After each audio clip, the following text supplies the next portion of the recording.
The Barretta Brothers.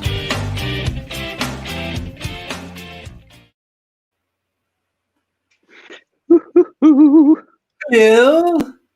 Let me show off this hat that just came in the mail from Craig Shemin and Stephanie DeBruzzo. What is A it? Sesame Street 50th anniversary hat. Oh. Very proud to be part of that family. Oh, very nice. Very nice. My work was done in season 28 and 29. Yes. Your connection is crappy. Still? Yeah. Unless it's just from mine. Maybe it's me seeing you, but everybody else seems sharp and yours is kind of in and out. Hey, people on the chat, tell me if my reception is awful. Hello, everybody out there. Time for another fun Dinosaurs show, Dinosaur Month. It's a good show. Last week the guests were pretty lame, but yeah, this is a good week. Yeah, this is a much better lineup. These are much more interesting people than last week. Kind of pixely. God, Stuart Pankin, what a waste of time, right? I'm going to go to Wi-Fi. All right, and Brian Henson, what an ass. You know what I mean? Lame. I couldn't wait to get them off. But anyway, so we have a fun show. We have the kids plus a bonus, which we'll mention once we start. But we have the dinosaur kids and a bonus character, what happens to be my favorite of all time of dinosaurs. Now I'm on my own. Gene went away. This is quite the technical show we're having today. A couple of our guests had a few technical issues, but it's all good. Do we have to do our normal stuff real quick or no? Do we? Real quick, just go to thebarrettabrothers.com where you can subscribe and join our mailing list right there and right there. And genebarretta.com where you can see all my book stuff. Yes. But we've got lots to talk about. How's my image now and my sound? It's about the same, but your sound is good. Right. But it goes in and out. It's better. Okay. Okay. So we're going to start off with my son, Robbie Sinclair, and we have a few friends who are part of bringing that great character to life. There we go. Okay, good. Now we're good. Just noticing we're all set. Mr. Big Hands is waving. He's all set. Should we bring him on? We've got one who's more mobile than any of our guests have ever been. Yes, it's awesome. Really cool. All right, you introduce. Let's bring on Mr. Hands, Mr. Long Arms and Fingers. Mr. Steve Whitmire is here with us. He's in a studio. You know what? Does it say I hate technology? Yeah, it does. Yeah. Oh, God, what a day. Hold on. Hang in there. I'm hanging. Then we have another third of Robbie, the fellow inside and my former roommate for quite some time, Mr. Leif Tilden. Look at him driving. Look how he drives. What highway are you on? Leif, can you say hi to us? Oh, yeah, I kind of do. Leif, he can't hear us. He's mute. That's okay. You're muted. Leif, can you hear me? This is going well. All right. And then we have. His mic is muted. His mic is muted, but why can't he hear us? Because he doesn't want to. Leif. That's all right. We're going to watch him watch the road. I think he's messing with us. I think he's messing with us. All right. And Leif, can you hear us? Can you hear us? Leif, you're muted. Say something. Can we hear you now? And then he ran into a building. We can't hear him. Okay, let's bring on. I should have said a fourth of Robbie, because there really are four parts: the voice, ultimately, the puppeteer, manipulator, post-production creator, character, and the suit performer, co-creator of the character prior to the voice. But then the person who helps keep the person in the suit alive. To me, that's an important part. Don't you think, of this character? Ladies and gentlemen, Mr. Day Merch. Day merch. Day merch. I can't help Leaf with his driving skills. I'm sorry. Leaf, can you hear us yet? We can't hear you. We can't hear you. I don't think taking your hat off makes it better. We still can't. We still can't hear you. Is your mic in your hat? Oh, you just muted yourself again. You know, you got muted. this is absolutely the way it was not on Dinosaurs because I'm really chirping all the time in my ear. Nonstop. Oh, this is a bummer. Hey, Leaf, if you can hear me, I have a suggestion. Seriously, could you try going out and coming back in again? If you can hear me, try going out and coming back in again if you can. I think it might help. I think he thinks you mean drive back to wherever you came from. Yeah, go out of the system and come back. Okay, there we go. All right. Hey, Jay, how are you? Hello, Steve. Nice to see you, sir. Where are you? I'm in Wales. Oh my God! Wow, you got a better connection than me. I wish we could, Stevie. I hate to say it, but if you could talk any louder, it would really. Oh yeah, you know what? I'm trying to keep this thing out of my face. I can get close. I could be like this big and. Well, that's all right. That works. I mean, if you don't mind, Okay. it's just we can hear you better. You know, it's unfortunate Yeah, you had sorry the. about that. So You know- your power went out? Yeah, see, I've spent all this ridiculous money on having a little studio Your new And- show. and with this thing I do and high-speed internet service and like a camera, not a webcam, and a microphone, not a mic on the computer. Yeah. And this is what I get for it. I'm talking on my phone.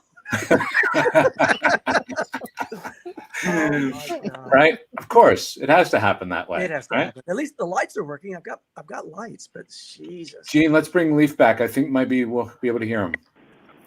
Say Leaf, can you hear something. you? Leafer? I hear his. Yeah, can you hear me? Yes. Good. Okay, stay there. We have one more guest to bring on. Oh God. No, not yet. Not yet. No, What? Gene, not yet. Oh, Not until okay. we get So into we're our good. second half. Gotcha. Hi. Can we Boy, start we're over? so organized today, guys. Let's start over. Jesus Christ. The days when we pre-recorded. Welcome, everybody. Thank you. Leaf, you're here. Awesome. So listen, we don't have a ton of time, but we just thought Not now, you don't. now we don't. Yeah, absolutely. But hopefully people stick with us. So I wanted to just jump in with a couple quick questions. And actually, Leaf, if you can hear me, what are you working Yeah. on?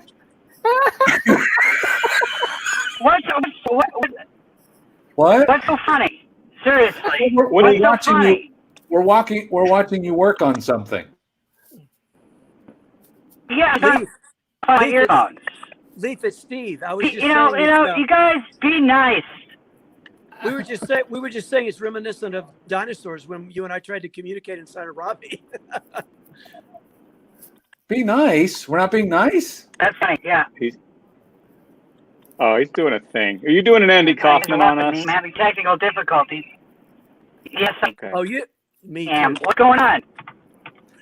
Well, I was gonna ask Sorry. Fucking nuts. when Yes.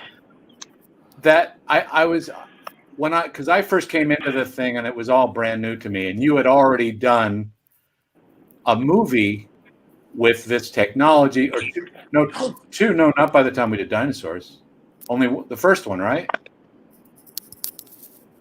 Huh? 2 movies before Dinosaurs? Teenage Mutant Ninja Turtles 2 was before Dinosaurs. Yeah, we did. Teenage Mutant Ninja Turtles.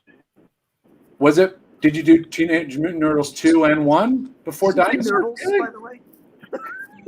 No, because I went to the premiere of Teenage Mutant Dinosaurs.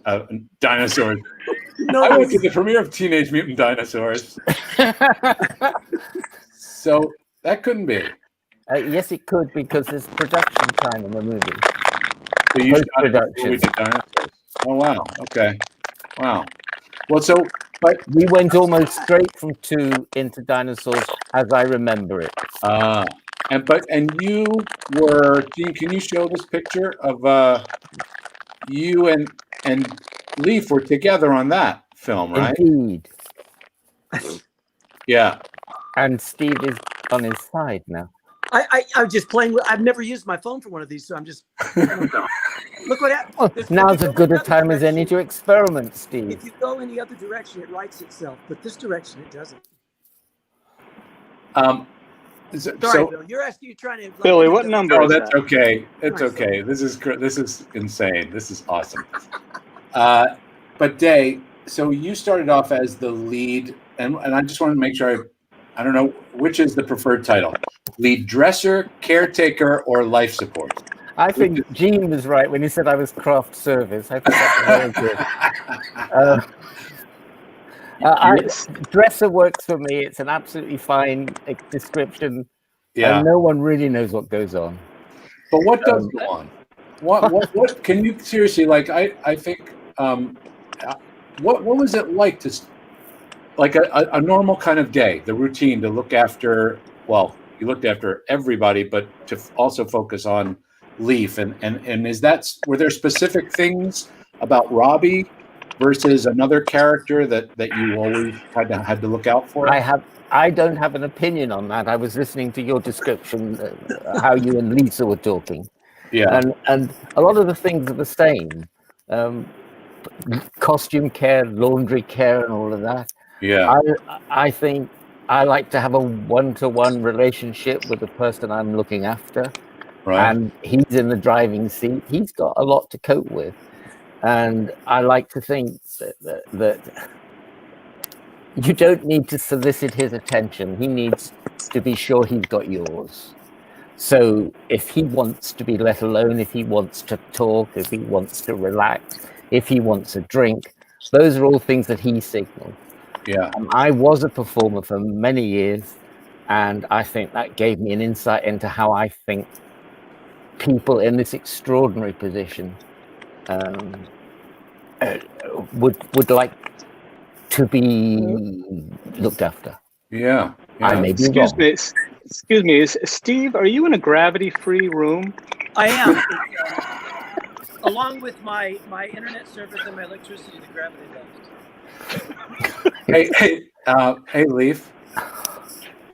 Can you talk about, because when we had the people from Earl on, and Fran, can you talk about the restriction of Robbie? Like mine, I had so much more space in there than I think everybody else, and I mean, having this thing close up tight, like everything was form fitted more to you guys, right? Wasn't it? To me, it feels like it would have been a lot harder to go through. That is a fucking illusion. Okay, it wasn't form fed to me. What are you talking about? It was like crazy. I mean, it was closer to your body, right? Wasn't it closer to your body? Not really. What are you talking about? What are you talking about? Like the whole So the thing neck right wasn't up against your face, and you had to hold your mouth before you threw up.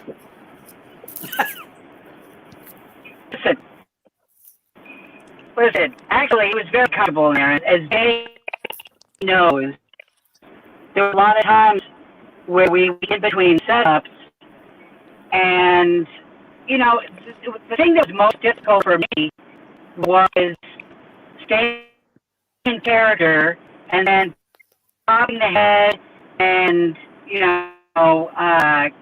having a rest and then having to like re-engage inside his character again. And that was the most difficult thing for me. It wasn't like I wasn't really tortured by being inside the thing. The only time that I would be sort of tortured inside things when I was like losing my temper and working myself up. But so Dave knows I sometimes don't even take the head off. I would just keep the head on. I'm just going to take a nap inside his head, which is a lot safer than the shit that's going on outside and inside the stage. So I was just like, I want to avoid this process.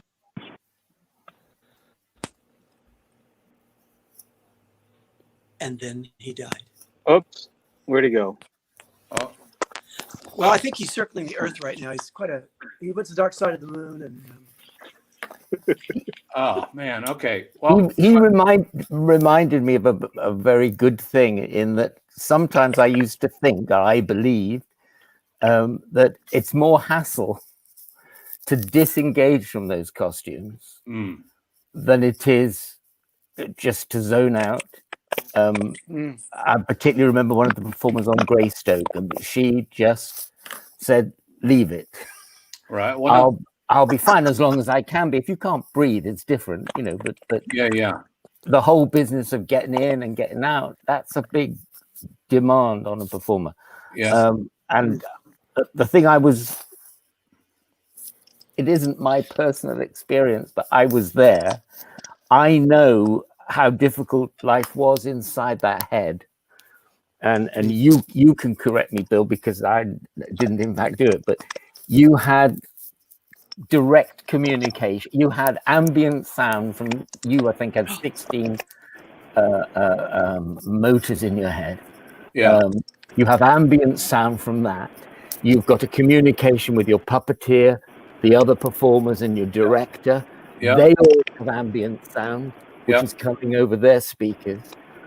I think it's a miracle some days that people maintain a performance under those circumstances. And there was a day when the comms went down completely, and someone had the bright idea to put it over the house speakers. And I can't remember who it was. I'm going to say it was the DP, but it could have been with the lighting guy. Yeah. Lasted 4 minutes, and he walked off the set, and he said, "I can't deal with that." Right. And I Oh, no. padded along after him, and I said, "Well, they do that all day, every day." Yeah. It's true. It was like everybody just talking over, and you could hear all the different conversations. And at first it wasn't, I don't know, did they add something, Steve, where you could isolate your partner with, wasn't there something where it could just be the two of you and then it was everybody or something? Is that right? I'm just trying to get close enough so that you can hear me. Oh, I can hear you. We can hear you. Yeah. Okay. I remember it being a cacophony of you know people. what? Leaf's back now, he'll tell you. Yeah, there was a way to tune everybody else out and just hear your own person. Like I could tune in just to Leaf. And that was convenient because there was a lot of stuff we had to talk down in between shots and scenes and everything else. You know, there was a lot to sort out. Right. You Great. know, I think it's interesting. And I think Leaf would agree with this. After a certain amount of time, I think we got to a point where we were, you know, we had 2 or 3 people actually like improvising in real time, which is pretty amazing, you know? Really. Yeah. Leaf, what were you going to say? You lost me. We got you back. Yeah, so I agree with Stephen. Yeah, I mean, everyone focuses, after 3 years between the Ninja Turtles and all these gorillas I did and Dinosaurs and, you know, these Comic-Con conventions I've gone to and, you know, the first question is like, how hot was it? You know, and like, you know, that was like the least of my concern.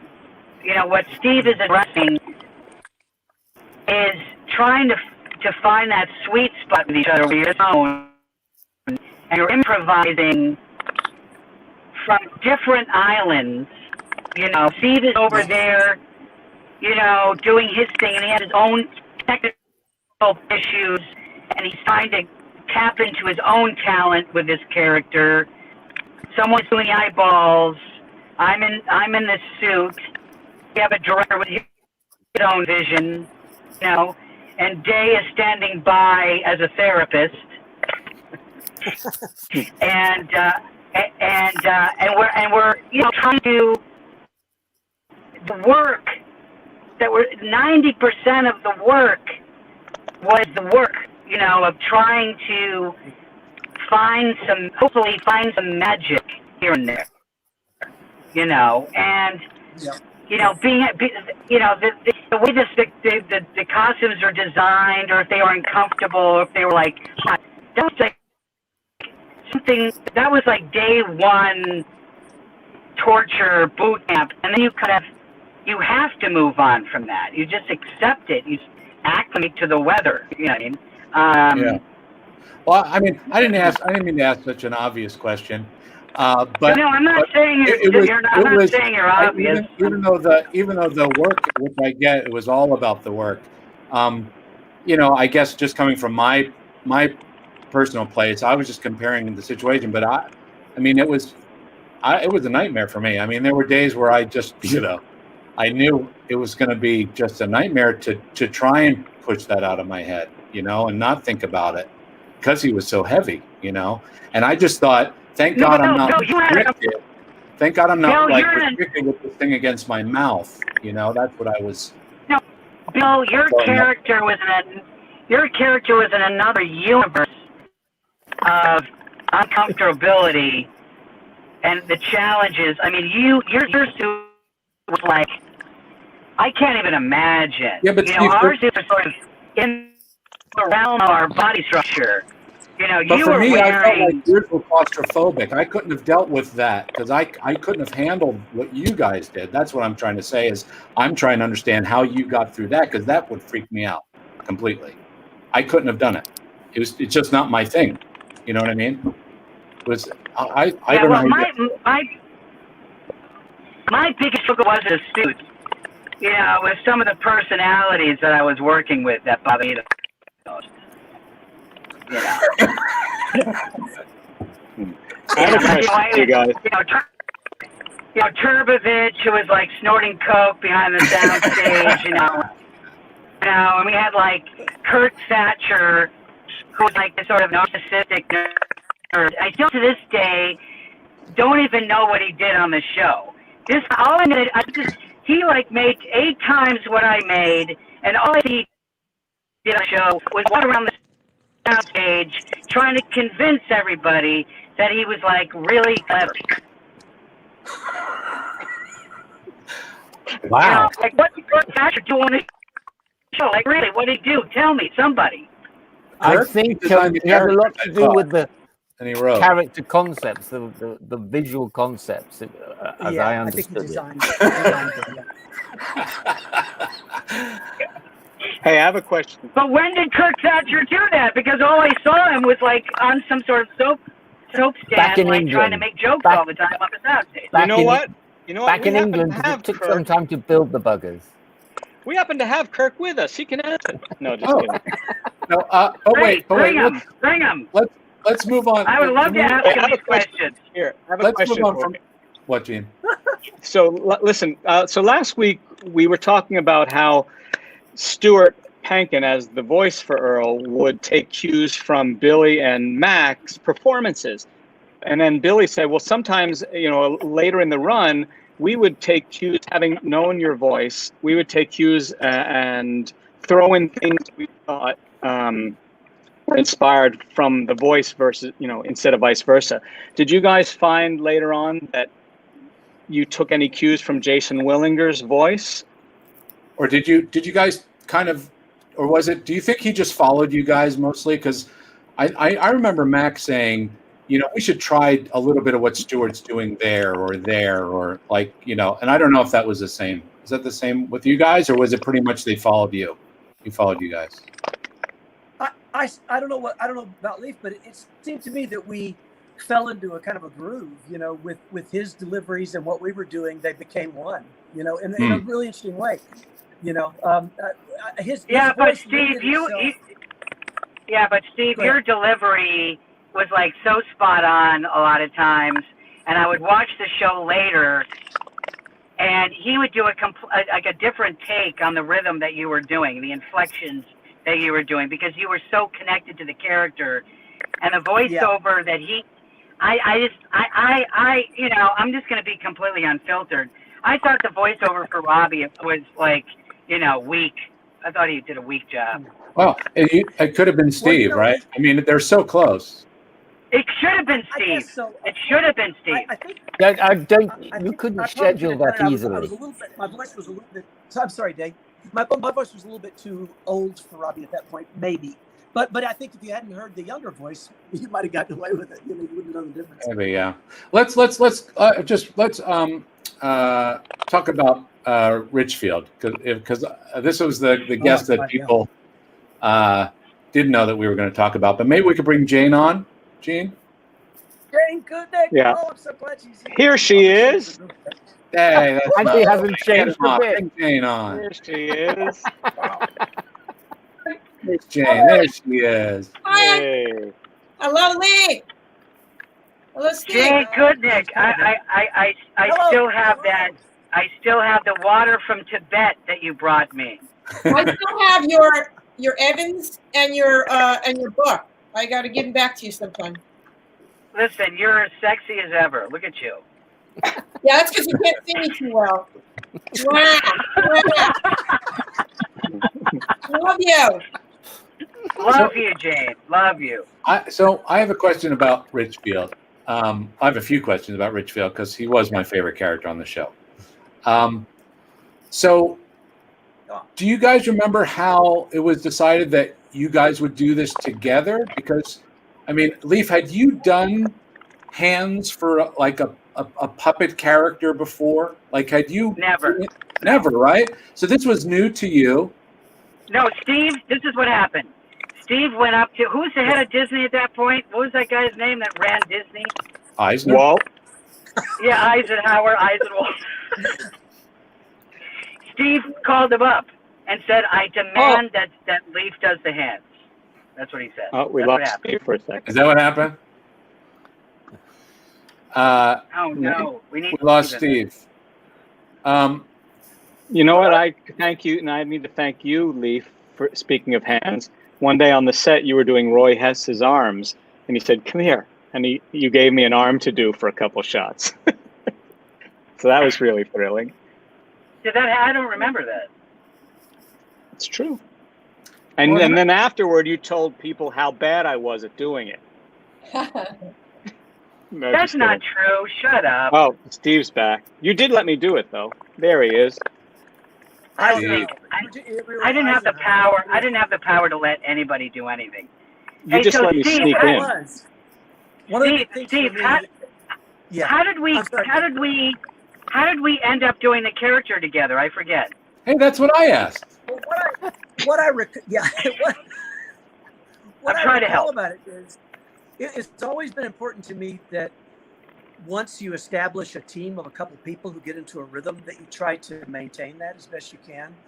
And it wasn't that you needed to have done this, had experience with this. To me, it seemed like you and I had already developed a really good capacity to work together, a real rhythm.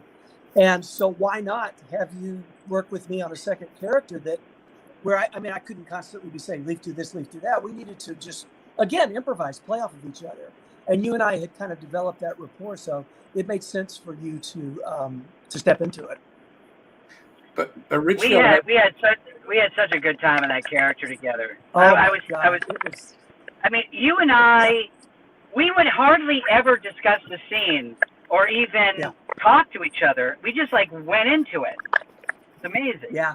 I still hear your voice, Steve. When I think of Richfield, I still hear that kind of, he's like a Jackie Gleason kind of Southern, I don't know what, it was just this great. Come over here, you boy. Like I said, yeah, I almost can't do it. I probably do it better now. But, I used to, the funny part about doing that voice and really the tragic part is that I got into that character so much and loved it so much. And I didn't need to do what I did to my throat every week in doing it, but I couldn't help it. It was just too much fun.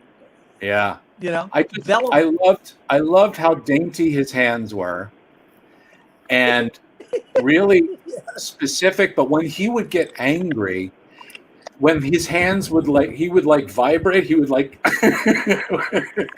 get so nervous and so frustrated. His little hand, it was the best. Just the counter of that, this huge horn thing. Yeah. And these, his dinosaur hand. Oh man, the best. Well, I remember. I always had this. I always had this feeling about Richfield that he didn't know what to do with himself. He was so mad, you know. Yeah. He didn't know what to, like, what the fuck? And but I want to say one thing before you go on. When we were doing Robbie, Steve was doing a completely. I just wanted to say, Steve, it was such a pleasure to work with you on Richfield because you would come alive as a puppeteer on Richfield.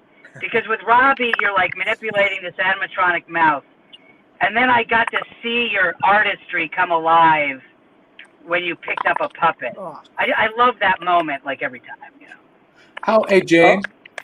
Well, Jane. thank you, Lee. Go ahead. Yeah, I Steve. picked up as an interesting statement with that monster. So yeah, he was so huge. But yeah, he was like driving a truck. He was so big and so awkward, and of course he was supported from above because there's no way a human being could hold him up. And just bellowing with him, and the stuff we did off camera, which I can't really remember. I just remember we just went to the worst places because working on this show was great, but it could also be very frustrating. We worked crazy hours. It was like a 6-day show that we did in 5 days, and just Oh. Here's a quick question. This is why we do tech checks before. From our viewer Shannon, our friend. What did BP stand for in BP Richfield? BP, isn't that the gas company? Right, but did they ever give it names? BP? British Petroleum, no? No, it's bipolar. Oh, bipolar. I think it's British Petroleum. There he is. He's back. I have another suggestion, but I shouldn't do it online. Go ahead. Jane, so looking after Richfield, I mean, he was a big puppet, but he looked so much bigger. Yeah. In comparison to the other characters. Can you speak? I mean, I don't know if people realize how that illusion was created. Can you speak to that a little bit? Well, so luckily, you know, it was a TV budget, and it wasn't like, oh, let's make a full body for long shots, you know, because he would have been really, really difficult to wrangle. Mm. And that's only about maybe a quarter of him. It's not even to his waist. I mean, it's less. Maybe only this much, you know, like his this chest. much. Yeah. Yeah, and then and it had to be something tolerable for the hands, for Leaf or whatever. And then you know, a tiny trailer. You know, like just made a really tiny set so he looked big. And luckily, they didn't show him with other puppets in situ that much to tell how much smaller he was than he looked. He was huge. I mean, I think I sent you a picture of him. Yeah. Yeah. Dean, there's a picture of him in the background. Yeah. I mean, he's not really that big. I mean, he's. But he, you know, with his back to us. He just looked. There were different size. But he looked big in that little set. Right, in the set, and his desk was small. Yeah, a little desk. See, he's big, but he's not even as big as like Fog. You know what I mean? Oh, look at that. Right. And then the difference between props, right? There was a scale for him and a scale for the other characters. And then when they would pass over things, there was always that cut. I don't think people realize, I mean, he looked enormous, you know?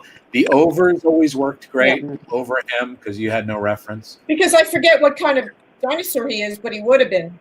Like a Triceratops, right? Yeah, I mean, he was a lot bigger than the other species. Yeah. Anyway. But little desk, little trailer. Camera angle. Camera, close. And then, of course, Greenaway, right? Don't forget the desk. Yeah, the desk was a big deal with all the props on the desk. Yeah. Oh my God. All the little things you did. Yeah. All the little things he did with his props, his pencils, his phone. That was only like 3 feet wide, I think, that desk. Oh, we lost Steve again. I used to love that desk. That desk was like a playground. You know? Yeah. But don't forget, Gene, can you bring that picture back again? This expression. Let's not forget about Dave Greenaway. The expressions when Richfield would look up from that, you know, like when somebody would walk in and he'd kind of do that, you know, look up at that. Just the best. The best. Yeah. Oh man, you know what? I think forgot about this. I forgot about the suspenders. Oh yeah, right. Oh, and the costumes, Jane. Like, what was the 19? Wasn't there like a 60s like episode, or not 60s episode, but it was like a psychedelic? Didn't he have like a psychedelic Yes, thing? something. Purple Yeah. Haze. I think he sung Purple Haze. That's right. That's right. That's right. Yeah. That's right. Oh man. Well, you know, Our time is short. Yeah, we gotta move. We're gonna move on to a new character. I wish we had some more time, but maybe We can't talk. But Billy, can't we do talk it about again when our Michael Jacobs? technology comes together. Yeah, but can't we talk about Michael Jacobs when he was like bagging his secretary? Yeah, Let's you talk wanna- about that. Go ahead. Speaking of Go ahead. moving on to a new character.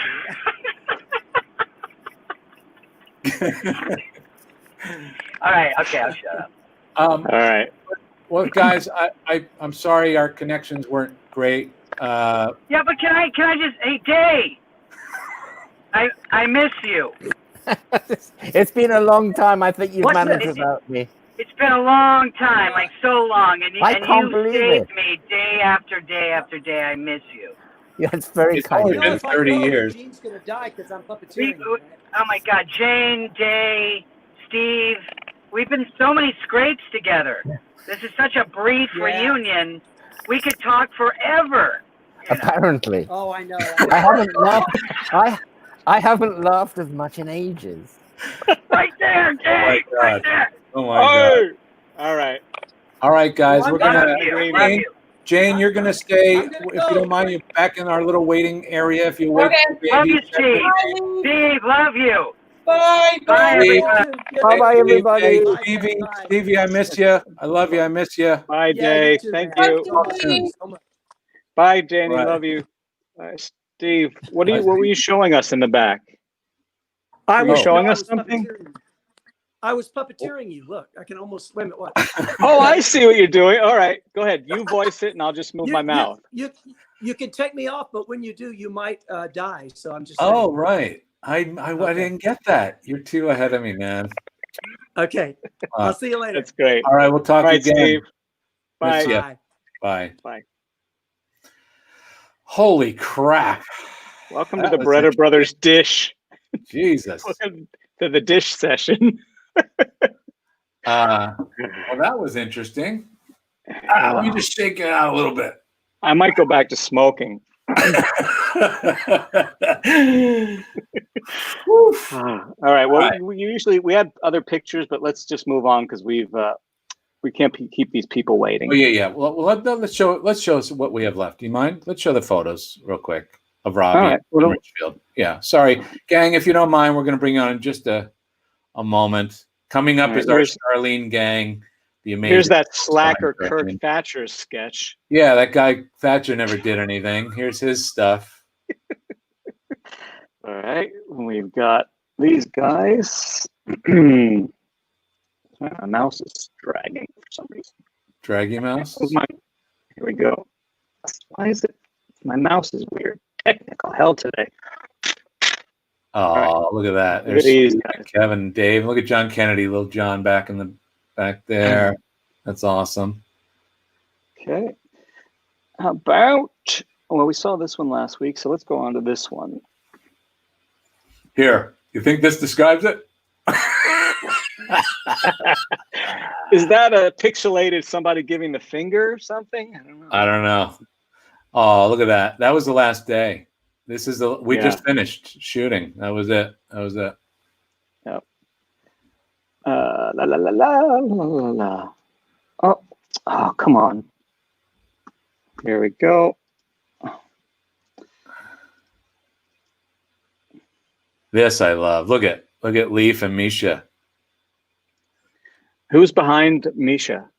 I can't remember. Maybe he'll remember who that was. I'm not sure who played the other caveman there. Look at Misha's got the 18th hole. Misha's in the green room. Do you remember Misha? Nod or shake your head. He remembers? We can't hear you, but we'll ask him. Who was it? Who was it? He doesn't Who remember. was it? Oh, he doesn't. Okay, go away. Jesus Christ. This is unbelievable, this show. Wait, watch this. Oh, whoa, hey, how about that? Oh. Oh, how about that? What if we just do this?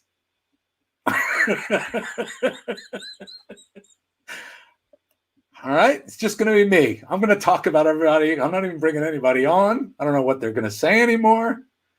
It's like too much. All right. Oh, Jean's barefoot now. Okay. All right. Let's bring on these people. Let's see what happens. All right. Let's start with. Welcome to week 2. Welcome to week 2 of Dinosaurs Month. Let's start with the head of the fish, shall we? All right.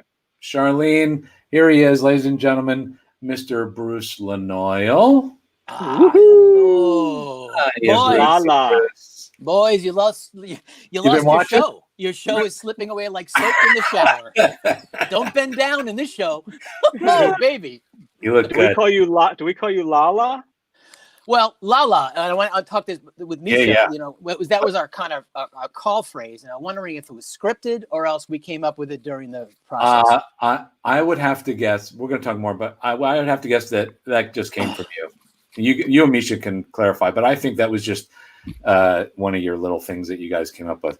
And then, so let's bring on the body, or well, not the tail. Well, yeah, I guess he's the tail. He's everything. The incomparable Mr. Michelin Sisty. The peninsula known as Michelin. Literally the tail. Actually. Hi guys, can you hear me? Yes, we hear you great. Good. Yeah, you're not in a car, and you're not. No, I was going to get in the car, but I just have to ask first, how blue can I work? Who do you want to put down? Pretty wide open there. Anybody you want to crucify? Apparently, this is the forum to do it. Okay, I got a list. Hold on. This is where careers come to die, the Barretta brothers. And now, of course, one person that you guys couldn't have done it without, and I'm going to ask her. Well, let's just bring her on, ladies and gentlemen. Our lead. Well, I asked Dave, but I don't know if she prefers dresser, caretaker, or life support. Here she is, Jill Thraves. We are not worthy. Just woken up. Hi. Oh, you just woke up. I Hi. think it's all three, isn't it? What's that? It's all three. She's all three. Yeah. All three. Of That's those right. things. You're No, right. I would say she is the first, second, and third responder. Oh, yeah. Uh, I was Right. anywhere on the planet, I want Jill to save me because she's the best. And Jill, Oh, I've given that up a long time ago, mate. I'm on my own. You look fabulous, darling. You do. And so do you, sugar. Zzz. Mm. now I see, this is say- my kind of interview. Everybody's been avoiding the hairdresser apart from Misha. I bought a clipper. Did you? Oh, you clipped it? Oh. I wear Put hats. it on my own. I think it shows, yeah. Yeah. You should have seen the first effort. Oh, I wish I had. Straight out of boot camp. Hey, Jill, can you tilt down just a little, so we can see? I feel like we can see it Down? from your chin. Well, like Yeah, this? there, good. Yeah, I'm why not not? very- I'm not very tall, you know. You don't reach your toes. So you became the lead caretaker, dresser, life support after the first season, was it? Yeah. Wendy left. Right. We were sharing right. responsibilities in various ways. I sort of, yeah. Yeah. And he left because he joined a more unsuccessful franchise. Yeah. He went with the Batman thing. Well, he went back to Batman because he'd Oh, back to already done one Batman, hadn't he? That's right. Yeah. Yeah. Aw. Well, And then he stayed with it. he did, right? Good Yeah. call. Can you talk about can you kind of just give people an idea of what your journey was with when you got to work, like what time of day that was until the sun went down and until you were there until the next morning, basically? Well, I wasn't there till the next morning, but Well, I think we used to get in about 6 to down at the bottom in that studio by the the river. other stage, right down by Yeah. the river. Yeah. Right. And we loaded everything onto those carts and got all the underwear and all that shit. And then when we first started, I thought it was fun to race up and down not in that truck, but I got into trouble for that. So Oh, we really? had to load the carts onto the truck with one arm Bob, and then was it Bob? Oh, Anyway. yeah. I now I know you guys used to push the carts themselves, right? Originally. Well, That's that what was you're talking about. me having a bit of fun, but I got into trouble for that. Got it. Okay. So I was supposed to use the paid The team union staff. truck, Team, right? yeah. Yes, right. So anyway, we did that, and it got up to the stage 10, and then it got unloaded, and of course we had the raised stage, so it was loaded directly from the truck bed. Right. Then we found our space on the stage and set up our camp, and I suppose then the actual actors wandered in, and I don't know. They just moseyed in. We set up the water and the costumes and all that crap, and Yeah. then it all. I don't know. Did we start dressing before? I mean, sometimes we were waiting for them to set up for ages, and stupid lighting and everything. Right. And then I can remember they wanted us to move sometimes, so we had to move, and the scenery fell on us and everything. Well, there was half body rehearsal, full body, and then heads on, right? Oh, that's right. But sometimes we just We had so many steps. There was so much. Yes. And at the beginning, we used a lot more hard wire, didn't we? Because the telemetry wouldn't work because of the construction of the thingy-bob, and then you had to change the batteries and things, and then you had to listen to the person in the suit and run and fetch him stuff, and then that, take off his head, shove that thing, give him air. It was non-stop. And then I don't know, so needy. On a Monday, I don't know, was it like 12 to 14 hour shooting, and then we'd load the stuff back on the truck and get down to the thing and do the washing and dry. Hang them in the dryer. Hang them in that big room, right? It was a drying room. That's right. Like meat. Yeah. And sometimes at lunchtime we had to dry the suit and the arms and everything because if it was a heavy activity day. Yeah. Wasn't it, Misha? Sweaty. Misha, you don't sweat. So no, I don't think I ever sweat. No. I have to tell the people out there that Misha was always the best smelling person on the set. Well, he was. He sweat and smell. But he always stood in a puddle of water. I was very soggy for about 4 years. Yeah, very soggy. See it running out the end of your part of your charm. Oh God, it was hilarious. But by Friday, we were finishing at about 4 o'clock, 3 or 4 o'clock, weren't we? Oh yeah. And some bad days, but well, it would push. Right, the hours would push. Yeah, because of the turnarounds. Yeah, we would see the sunrise on Saturday mornings many times. Yeah. Oh my God. Yeah. But do you remember going to that place on the corner, the Italian San Pietro? Where I met my wife. That's right. Right. Right. Yeah. Oh my God. That was the best place. That was the best part of working. You took me there and said, Bill, you said, this is my wife. And I saw the busboy. I said, well, good luck to you. And then I saw the waitress and I said, yeah, good choice. No offense to the busboy, though. Yeah. Well, and so, Gene, can you put up number 2 and then number 3? Number 2 and 3. Number 2. Look at that guy. Oh my God. Look at that baby. You know nothing. And actually, Gene, number after 3, can you put up 9? So you guys, Misha and Bruce. Oh boy. John and Misha. Yeah. And there's old John Johnny and Mario. Yeah, Mario. Right. Handsome devil. Yeah. And which one? That was my Pacino imitation. 9. Okay. Yeah. So you guys, how did you, so this was your, look at Bruce, look at Mac. I told you, did I tell you, Bill, when we did the O2 with the Muppets, we went to visit, Misha and I went to visit Mac? Yes. Oh, wow. Yes. And I missed him so much. It was a magical time, man, to see him again. Oh, man. He lit up, and it was I mean, it was just crying and just joy. I mean, it was just like going back home with and you know what? Family. Nice. I think he might be watching because he watched last week. Good. I hope so. We tried to have him come on, and but he couldn't make it. So send him our love, big love. I love him. I love him so much. I love him. Squeeze him. Always squeeze him. Right. But how did you guys? So, and a matter of fact, sorry, Misha, Mac worked with you with Michelangelo, right? Yeah, we created Mikey in the first 2 movies, and then when it got to Dinosaurs, you got him. But that's okay. I don't mind. At first it was Dave Goals. Yeah, it started with Dave. Right, and thank God Mac came along. But but what was it like when you two guys first met? What was the connection? Well, the truth.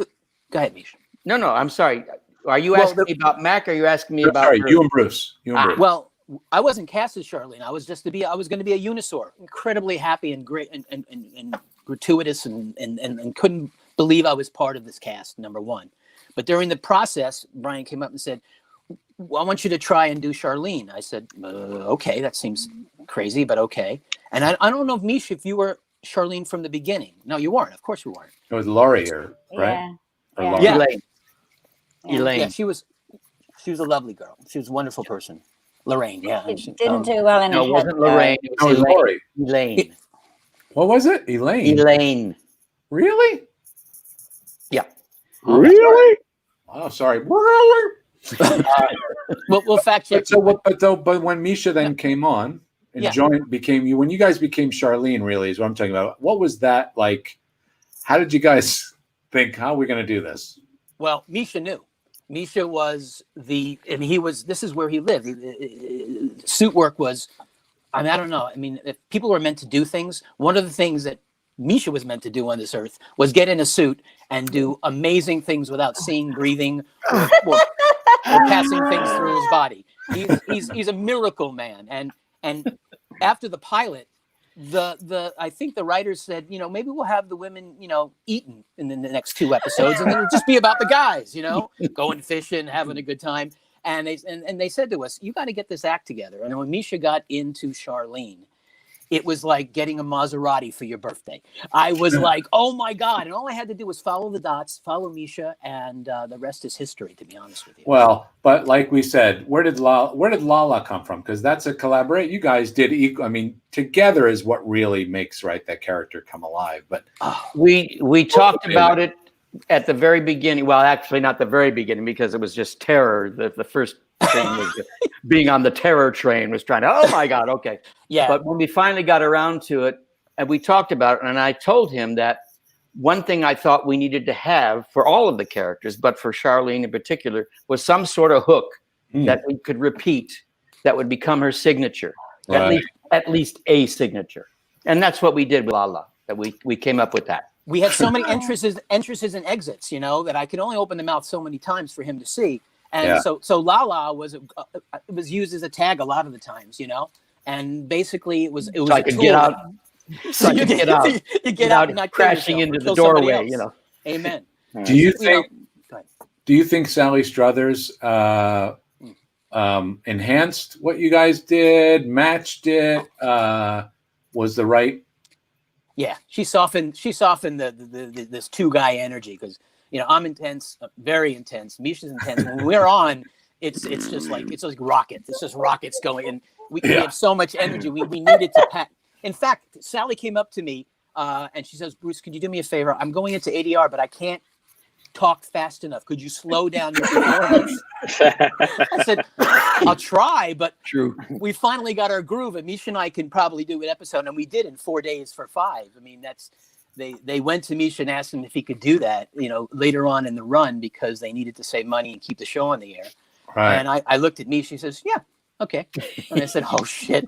I just hung on for dear life. But Sally, she's sped up, and we kind of petted down a little bit, because she has she's such a beautiful person. And you wanted to have Charlene to be not just, the snarky sister. She had a lot going on, even though the writing started to come along later on. Dava did a lot of the writing for the women's scripts. And, it was early days for for women. I think that today Charlene would have quite a few episodes and a lot more to say. A lot more to say. Yeah, she was really this independent teenager, female independent, like strong. Like Gene, can you put up on number 8? I was hoping that we would keep going more in that direction because and then they killed them. But but like when she became the supervisor, that's right. That was just great. I mean, well, look at me. She's in charge. I mean, there's no doubt that you have to listen to Charlene because of Misha's performances. Yeah, it was so solid. It really, as long as I didn't fall off the rock, everything was fantastic. Because I just put on the clothes. He made her sing. I don't know. There's a lot of good hands and body language going on there, my friend. I was very in touch with my female side. Yes, that's good. True. Well, that was important. And I like the jumpers. I like them. Jill, were there changes that you remember to the suit, like to make things lighter, easier, more durable? Were you involved in that aspect of some of this? Well, I was involved in one of the rebuilds, but I was mostly involved in yours. I wasn't. Julie did a rebuild of one of the Charlene suits, but I think it was. I don't think it was much. There wasn't much space to add air, or the tail was probably as light as it was ever going to get. And she went with more mesh in the construction at that time. Yes, she did. It might have lost a bit of shape then, but it doesn't really matter. The mesh making more breathable. Yes, but it's also close to the body anyway. Although I suppose that did give more air. Yeah.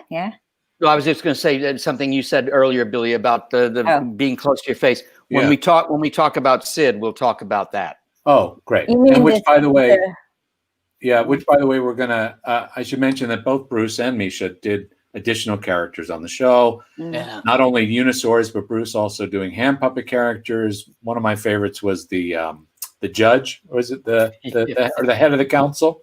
Yeah. Oh, nice. Yes, but your guys are going to come back when we do our Dinosaurs show, right? And we'll talk about Ed and all the Eds. Something the audiences may not know: each character had 2 heads because we had to keep going and we had to have a redundancy.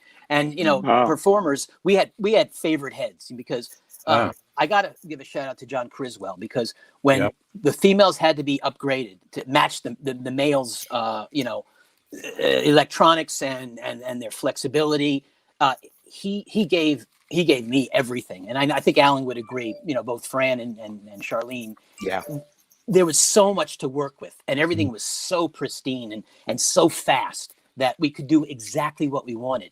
Because you really have to have the equipment and the suit and the puppet right, so you can fly. If you're thinking about always how it feels inside and outside, it could really bog you down. And I'm wondering, Bill and Misha, you guys, did you have a favorite head, A or B, that was better for you inside or anything like that? Because I know I had a favorite. So I don't remember the difference between A and B, to be honest. I just remember that it got, when he used carbon fiber, that's when it got lighter and better for me. And they were both, and I still had those supports that countered the flimsies, counterweight. Yeah. Piano wire.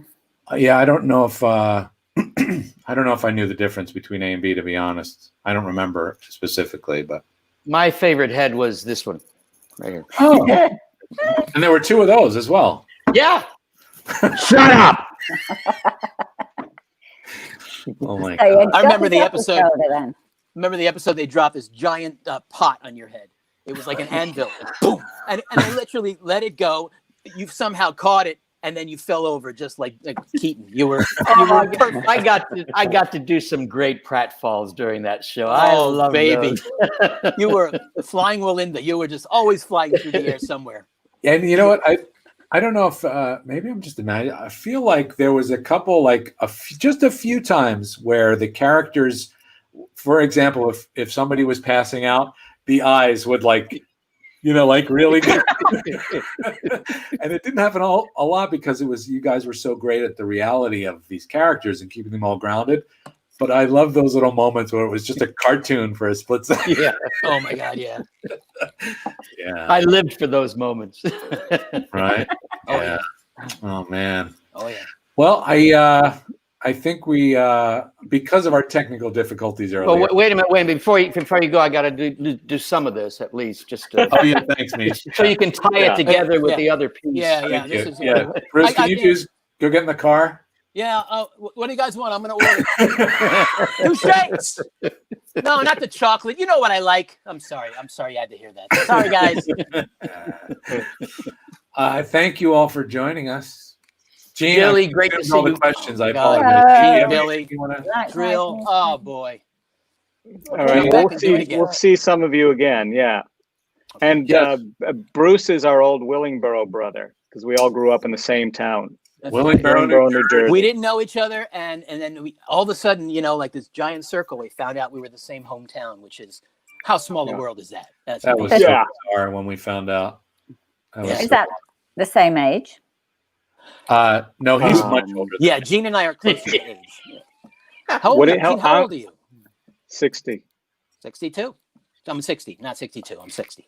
You're 62. Oh, okay. Oh, cool. Yeah, I'm 62. So, Misha, I'm not 60. I'm not Misha's- 60. me neither. Look how good Misha looks. He's 81. Hey, A national treasure. So Oh, Bruce, we could have been in the same school. I know this. I went to Country Club Ridge. Pennypacker Elementary School. Park.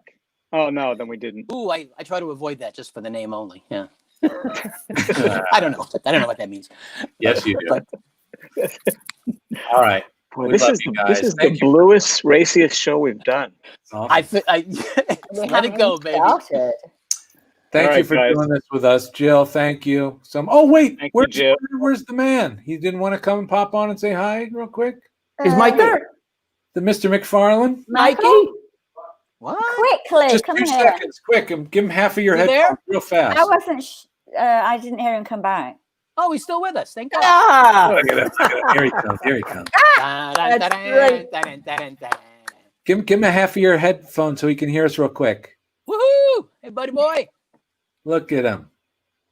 Hi, Mike. Oh, Hello, boys. Hey, Introduce Bill. Life is Introduce all him, right. Bill. this is the fabulous Mr. Michael McFarlane. yeah. Mr. McFarlane.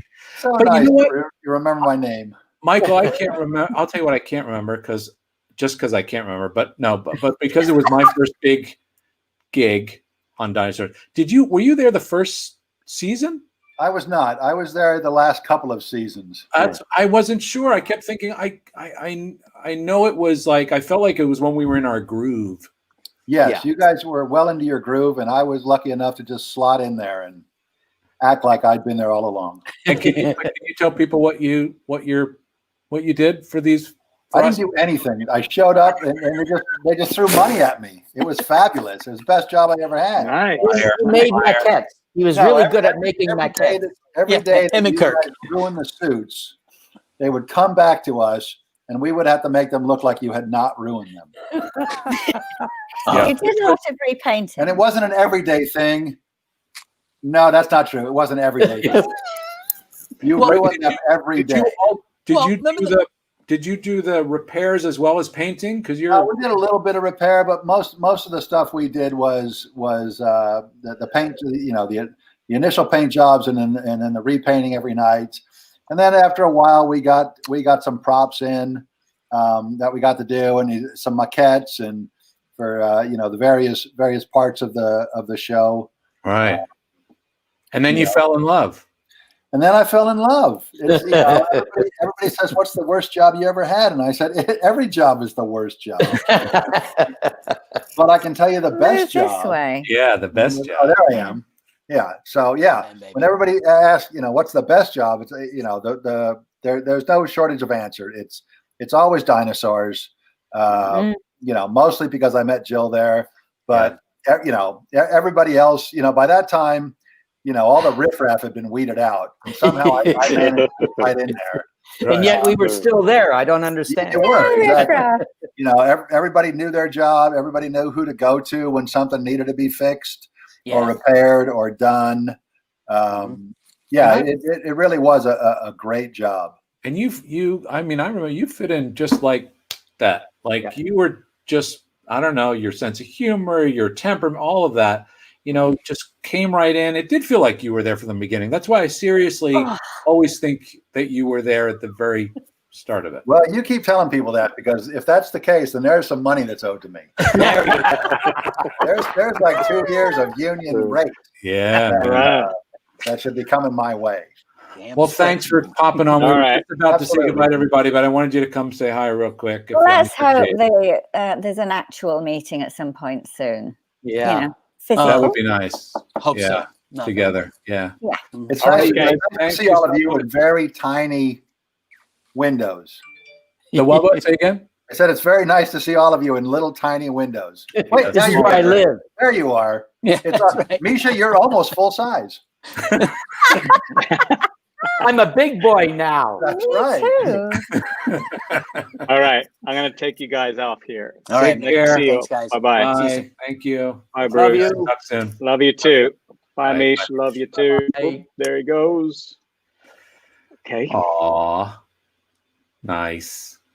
Yeah. Can we show these other photos before we, courtesy of There's Mr. Kennedy? There's some great shots John Kennedy sent us. Okay. Of, There's I think that maybe Misha 2 more. John- There's That Misha and John one was from John. Oh, yeah, there she is. That's awesome. Did we show the sketch of Charlene? Number yeah, one? we did. Oh, we did? Mhm. We've shown them all but this one, I guess. Autograph. Oh, right. Christmas. Yeah. What That's do we it. call that? We'll have to ask them. I can't remember our Christmas episode was called something else, right? Wouldn't have been Christmas. I think Terry knows. She's shaking her head a little bit. I can see. I think Terry knows. All right. So we've got. All right. Go ahead. Sorry. We've got our Bob Hope of the show appearing for his 6th time. Count them 6 times. Would you please welcome back and back and back and back and back, Mr. Kevin Clash? Hey, Calvin Clay. I didn't do Bob Hope. I did Bing Crosby. I don't know. So yes, obviously we're bringing on the baby, folks. So to start us off, is this Mr. Calvin Clay? Let's bring in the arm, the body, and the arms, and the breath of baby. Miss Terry Hardin. Terry, Hi, Kevin. I was hoping to see you because I didn't know who was going to be on. I knew probably the little bald-headed guy from Florida would be on, but I didn't know anybody. You So bet let's I'm welcome going to be on. You just can't get rid of him. Wait, bring him on now. He did it for us. Yeah. Hi, John. He kept cutting him off video-wise. He just kept, we don't need to hear from him. Hi, Kevin. I love you too. Oh, I'm glad you got to. Hi, John. And of course, Hi, Terry. Great to see you. and none of you people would be able to do what you did without Miss Jane Gutnick, because there would be no baby without Jane. Lady. Again, for Terry. Listen, Jane was always, poor thing, but those hands were always ripped. What's up with that, Terry? Well, this is because I had the best job. No, my father. I got to rip books. I get to hit people upside the head. I had the best job ever. I really did. Oh my gosh! I just gotta say, guys. Yeah. And wise up. You'd say wise up and bip. It was just the best job ever. Ken, hold on, wait.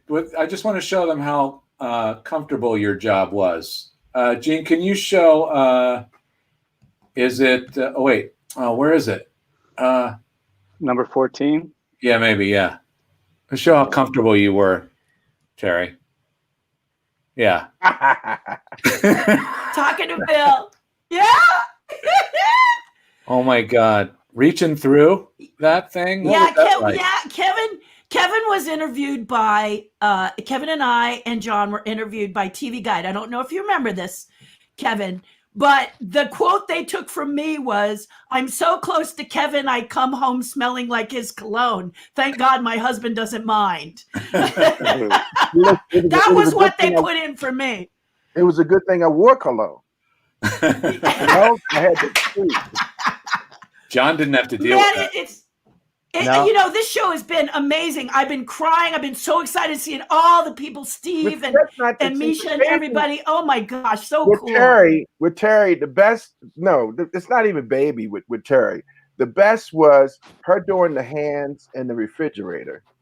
Oh, and they had dry ice in there. And I did that too.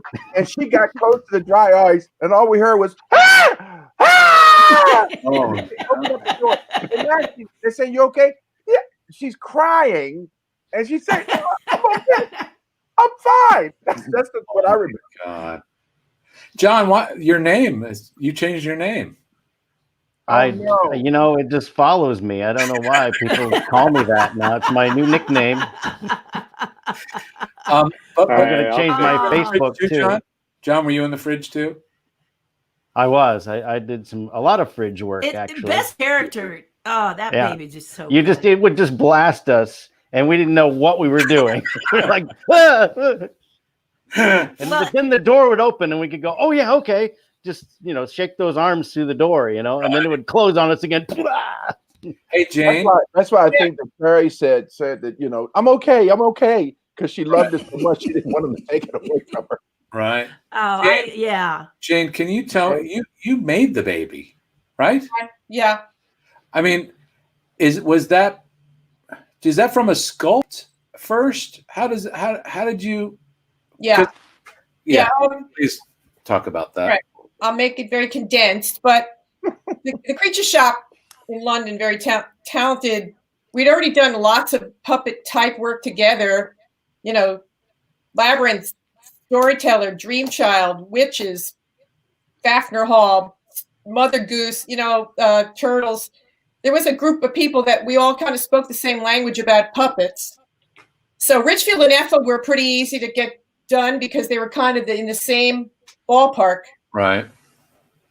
But the baby was like a whole new can of worms because it was completely foam latex head to toe, which was not really very practical. And also, for puppets, and also had to be naked, potentially in shots. Right. So it was just like the worst case scenario of everything, how to build a puppet.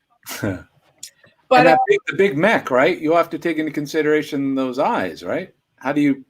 Well, no, the eyes were normal. I mean, like characters sometimes have larger eyes. It was just that this whole entire body had no user-friendly places to hold it. Oh, right. Pin it to a table. It was a non-riggable, foam latex, not riggable, not water-friendly. The color was like pink. Keep it clean. Can't pin to it. Can't tape to it. It was just like a nightmare. So anyway. I just had to figure out how to, and something you could have to armature. So I had to, anyway, the point of that everybody knew about puppets over there, but I had to invent from scratch a way to build a character that was completely foam like that. Because we had to have one that could be completely naked. It had we gave it a t-shirt so we could hide arm seams where we could disconnect like sets of arms. Some had pre-rotted. So anyway, I had to have it sculpted in a very specific way to be a puppet. Right. And what it was quick for any of the kind of tech talk, but since you asked. So it had to be a foam latex outside with a regular Scott foam type body inside with a skeleton fiberglass, maybe it's Kevlar, I forget what we used, shell, rib cage around all the parts. Because the budget wasn't huge on that show. We had to build only like 3 babies to cover any eventuality in the script. Like we want to throw them across the stage. We want them naked. We want them armatured. So I built an understructure of fiberglass with Allen key release places, which had 3 parts. One that was just empty for when the hands were live for Terry or whoever. And then another set for adding a rotted arm to on and off. And then another Allen insert spot for an armature wire place, because you couldn't armature to the body. So it was very mechanical inside. So armature, so people know, is to pose, to give certain poses when it's being thrown, or you want it to, Right. Yeah. So inside, it wasn't like it isn't like any other puppet that I know that anybody's made. Wow. And then we had, I split it at the belly so that, it could have various, arms, legs, things, kicking feet, like whatever it had to have. Yeah. Because down the line, we had one body down the line, we actually did mechanical arms and then mechanical feet that she had to use. They put about 40 more pounds on the damn thing. Oh my God. What was really good about the puppet is the fact that it sat in the high chair or it sat on the floor. The challenges was when it had to sit in Fran's arms or be somewhere on Earl's shoulders or him have to, because then we had one of those take the tail off and go through that back entry hole. And it was horrendous. It was so damn heavy. Very challenging. Very hard. And then so it was like and then we had to do it like Jane was saying. Sometimes you do an in a rod inside in the body so it could when it was hitting in the pan and all that craziness. Yeah, it was great. It was a bunch of latex foam and all this stuff. Yeah, so delicate. Trying to make it look organic. But you know what? You were so good with it. You guys really were so careful. Not like careful where I think it was in the way of your performing, but you were just so courteous to keeping it clean and not rip it. Like you guys were awesome, and I was so appreciative because I had to watch it like a hawk. It was like this light pink. Repairs. Well, once you go for the performance, you just focus on that. You don't focus on the weight. You don't focus on the thing. John is working the eyes. And he's like a hawk. It's a hawk right there. With anything that's going to happen. And then Terry, I loved how sweet her her movement of the hands were because then that finished the baby. But that was that was not when we in the high chair. It's not as bad when we start taking away. He has to run around. He has to look like he's crawling, or somebody has to hold him. And that's when it's really challenging. But how did you guys work out how to distribute? How did you guys work out how to distribute the weight on your hand? Was there some sort of like wedge or some sort of like stuffing that you had, or was it just built right to your? Oh, Jane did a beautiful job with the actual. We call it brain. That goes inside that, and it was fleece on one side. There's a really good soft material with foam and everything. And so, we went back and forth. Jane and I went back and forth in the shop. And you had a Velcro strap on your palm too. Yeah. We got to the point, it was troubleshooting. It was troubleshooting to the point where it got comfortable and then that was it. Was it hard to, sorry, 1 second. Just one last thing, Terry. Kevin! Sorry. Was it harder to work when the baby was making expressions? Would that force you sometimes to do things, or did you feel like you pretty much had a good hold on and it didn't affect it too much? No, it was beautiful. Everything was once Jane and I worked it out. Once it came over from London, just as soon as we got there, it was over. It was so like butter. You could do whatever you wanted to do, and then that helped as far as John. Because everything was right there that he could see exactly what was happening, right. and then Terry was right there with those little chubby hands. Sorry, Terry, what were you going to say? Sorry. Well, I was going to say that the baby was about 70 pounds, and Kevin. Wow. I would always tell people Kevin is so strong. I mean, amazing performer, but we had to do this crawling. The cookie is stolen, the episode where the cookie was stolen and we blew up the wall.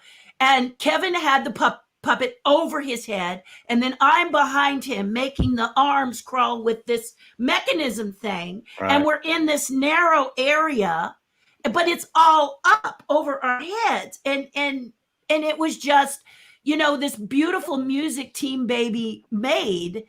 And like Kevin says, you just got in the zone and did it. And then one of the funniest things, thank you, Jane Gutnick, was that when Kevin really wanted to get somebody's attention, he just turned the head backwards.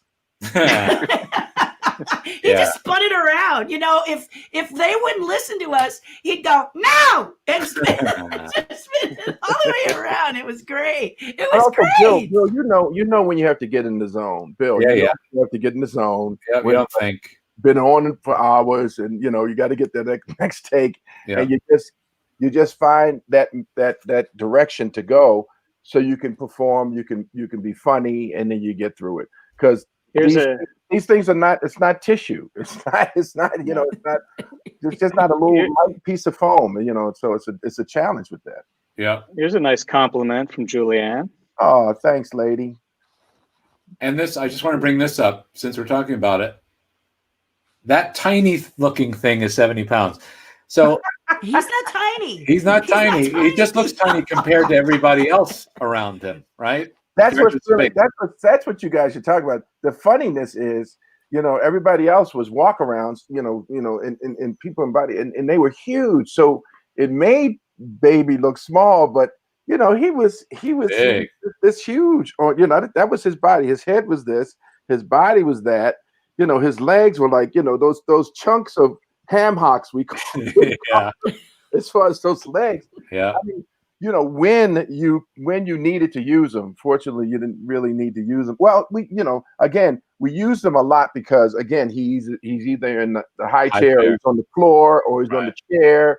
So all of that weight is really, you know, that's when it's great. When all of that is set up on something else to take the weight, and then you can play around with it, you know. Hey, John. You're such a great listener. What, like, that has to be I'm saying that because of what you did with these eyes. You've been talking about that, Bill. You've been talking about that all through the week. That, you know, that's what they are really great at, is listening and picking up on everything. That's the importance of collaborating, right? Is to be a good listener and to do the thing to enhance that baby. Look at to find those moments that are totally real and truthful and honest and feel organic, but then to enhance a moment with a blink or a look over. I mean, what was it like how long did it take to get used to that thing, John? What was that like?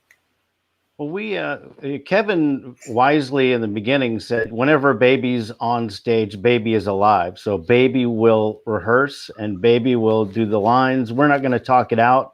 We're just going to do it. So we just went with it, you know, and whatever Kevin wanted to do, that's where we went. And if it didn't look right, you heard about it. But if it looked great, but normally when you heard about it, it was like, you know, on that line, just do something, you know, do it. You were earlier.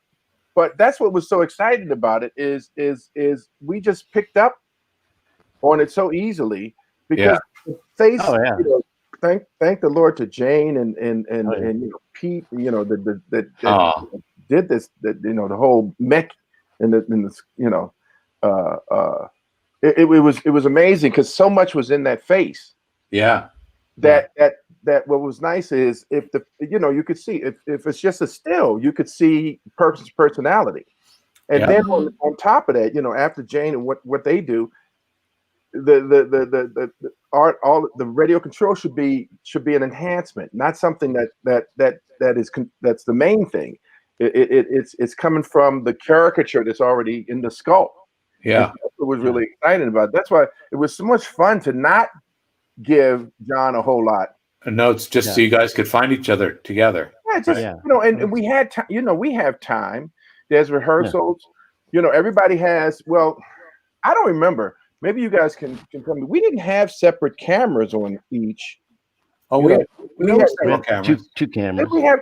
I think we had. Did we have? Because you guys could see your character. It was two. Yeah.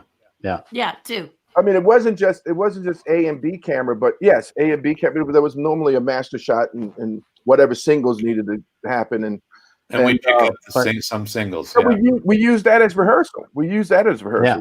You know, exactly. You know, and whenever anybody, we go through the lines, and then we just play around, and then he would remember it. It was, you know, he would definitely, you know, be right there each time that we did it, and then sometimes I'd change something, he'd be right there also.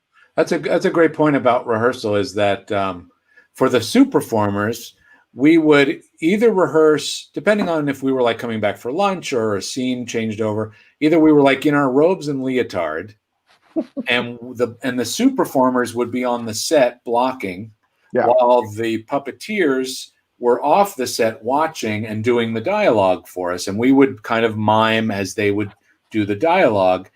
And what was so interesting for me, and maybe this is different with the baby, I don't know, you just made me think about the rehearsal stuff, but what was so amazing for me is when I would rehearse and then I would go in and get into Earl, and we would do the scene, and then they would open the mouth and I could watch playback of what we just shot. And what Mac would create in that face, it just always blew me away. Like I thought either he's watching my face a little bit, because I think maybe I'm doing a little bit of this, but it was always a fun surprise. And did you guys experience, like, would you find surprises? 100%. Like, would you go, oh my God, that 100%, you know, because John and Terry and I was so synced up that I could tilt the head, or I could bring the head up, you know, and wipe, or just, you know, like irritated with what they're saying. And they were there all the time. They were there. I think one thing that I loved about, you know, Jane knows this. This is people don't understand this. That latex, you know, we're in these puppets for a long time, and the humidity that goes through wherever there's something that's opened, you know, what the challenge, especially the mouth, inside the mouth, somehow there's moisture gets in. That you need to use so much powder to get it to stop sticking, you know, because that's the challenge with latex, isn't it, Jane? I mean, it's a, you know, and they have this little jar with a little brush, and they come in and they have to do that all the time, because at some point with latex it does stick, and sometimes it sticks so bad that they have to go back to the shop and and then paint it later Gene, on. Can you go back to that picture again, Gene, for a second? Sure. You have that? Yeah. Jane, what was happening here? Give your brother a chance. Is this your kind of maybe fixing? There. Is this repair time? That's nothing. That's somebody from the publicity department wanting a picture shop people. And, you know, wanting me there for supervisory blah blah. Great. I love that Jane said that. I love it. That's always there. You want me working? Oh, you want me to do something? Oh, wait, Gene, go back again. Gene. So that's what that was. All right. Yeah. I love that you didn't say I was working. I was doing this. No, you said this is a PR shot. Yeah. Right. So this was a bullshit shot. Yeah. But look at the scale of the baby's head. That gives people an idea, right? And then the puppets. So you were the lead, you were the supervisor for the hand puppet characters on the show, right? Anybody who wasn't any puppets that weren't a suit performer inside them. Thanks, Gene. That's what I did. But there were a lot of them. I mean. And thank goodness. Yeah, there was Ethel Richfield, baby, and then guys in the refrigerator. I mean, you know, characters would get written during the week. So we had a building shop of making stuff during the show. A little different. The suit guys mostly were pre-made. Mostly. Right. And then Howard Hand Up Me. Oh, I love that. Well, Howard was great. Oh, there you go. Oh, I need that picture. All right, talk to me, Kevin. It's mine. Terry, it must have been a windy day. To the left. Everything was going to the left. Yeah, it must have been, eh?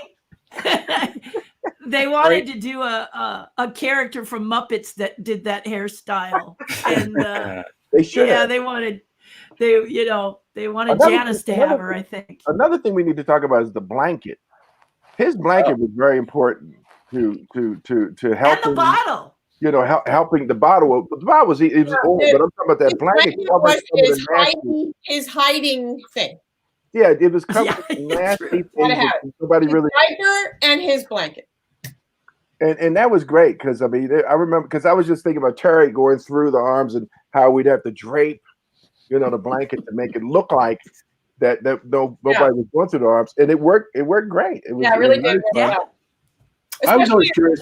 Was it easier to get in and out of over time, Terry? Like of the arms, like did you guys figure out a way? Because I would imagine at first, maybe I'm wrong, but like it's maybe a little tighter at first, and you've got to stay in there longer. Were you able to find some comfort, like more often? I think the order was what shifted, because a lot of times we would put Kevin in first and I would go in. But what we realized is that Kevin didn't have to go in first. I could go into the arms and then he could come up from the floor. And that way, if he wanted to, take a break or whatever, he could go out of the pit and rest, because, there's a lot of that. And I had the tray in the high chair to rest my arms. So I would just stay there. And that's the thing that, when you guys were rehearsing and stuff, a lot of times Kevin would have, ask us if we would go in, because we had all this fun opportunity to make discoveries while the rehearsals were going on. That's the time. You don't have time. Yeah. We should tell that, sometimes we have about 3 weeks of rehearsal sometimes with shows, and sometimes we don't. Well, sometimes we have more. It depends on if it's a movie or but this was like very, very, very it's like a TV show. Groundbreaking. This was very groundbreaking. So, but we still didn't have a whole lot of time, to really, and Jane, of course, coming from the workshop side, those things came in from London, and half of the stuff wasn't really working right. So all of that had to really be worked out. That and then we couldn't do anything for rehearsals until that stuff was worked out. Yeah. So it's I think. And then Bill, there was magical things that happened. Like, one of the reasons we would get in a lot is because of you one time, and that was when you were doing this. You were coming in the house and you were supposed to do a tripping. You were supposed to trip and fall. And remember, you really tripped, and you were like stumbling left and stumbling right. And you were, as Earl and everybody, they almost stopped the camera. The guys were like, no, leave it. And it ended up being a sequence that they used. Well, if we hadn't have been there, because it was Baby and you, because it was supposed to be all on you, but then because we were there, they could use that shot. And it was absolutely amazing. It, like, when people look at it and they go, man, that Bill is so good. And Bill was like, I'm trying to save my life here. It was just the most amazing. It's a pratfall to end all. That's so the funny. best pratfall ever. And we just went with it. And then they said, thank God you did, because they wanted to use it in the show. Right. So puppets have magical moments. So you don't want to lose those magic moments that happen, that you don't want to have your head off or your body off or whatever. Right. So that's one of the, and Baby had a lot of those, and they just would go, more. Getting back to what Terry was talking about, she has to be, and Jane knows about this. John doesn't know anything. Put in who? John doesn't know anything. John is John is in Jersey. John's having cupcakes. This is a motorhome. I'm in a motorhome right now on my way. He's having a hoagie. Oh, we're stopping. In Jersey with a cup of Joe. That's what I had. I had a cup of coffee and I had the eyes all on one stick. So I was just hanging out. But it was so much fun because Baby was alive and we're all making it happen. So it was, John didn't know he was a lefty until he did Baby. Right. Yeah, he'd have a hoagie and the eyes. Right. He called it in. He was having a smoke. I was really close to craft service.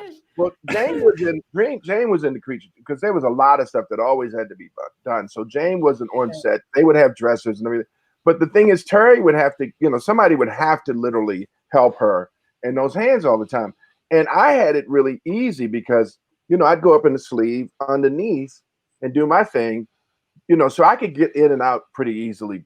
Terry would have to have someone help her. You weren't just doing, but you also, Kevin, weren't just doing Baby. You were doing all kinds of things. So you were in and out of the hole, up and down, dealing with the performers. I mean, you had a whole other thing going on. Yeah, I was puppet captain on it, so I had to deal with it. Yeah. But we did have to keep an eye on you, Terry, because I think they called lunch once and forgot to tell you, and you were in there or something. Yeah. One of those, something like that. So it was always half the time she didn't know. Half the time she didn't know. Look around, you wouldn't hear anything. Yeah.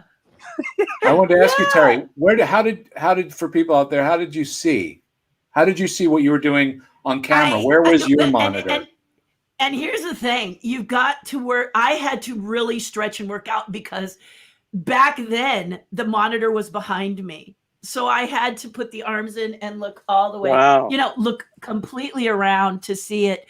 And then just trust a lot at the time, which is one of the reasons I was really grateful for rehearsals, because there was sometimes I couldn't see. Right.